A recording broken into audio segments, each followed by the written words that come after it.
নমস্কার। কাল মারা গেলেন রবীন্দ্রসঙ্গীতের যিনি সবচেয়ে বড় এবং রবীন্দ্রনাথের শেষ কথা, সেই অর্ঘ্য সেন। উনি জন্মেছিলেন বাংলাদেশের ফরিদপুরে। কলকাতায় এসে উনি বালিগঞ্জ গভর্নমেন্ট স্কুল থেকে পাস করে সেন্ট জেভিয়ার্স, তারপরে তার কর্মক্ষেত্র হয় ইন্ডিয়ান স্ট্যাটিস্টিক্যাল ইনস্টিটিউট।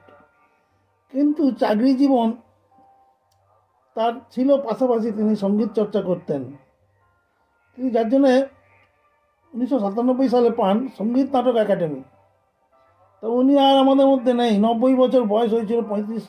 1935 সালে জন্ম, 90 বছর বয়স হয়েছিল। কিছুদিন আগে উনি গান বাজনার চর্চা করতেন। গানই তার প্রাণ, গানই তার জীবন। তাই তিনি আজ সুরলোকে চলে গেলেন।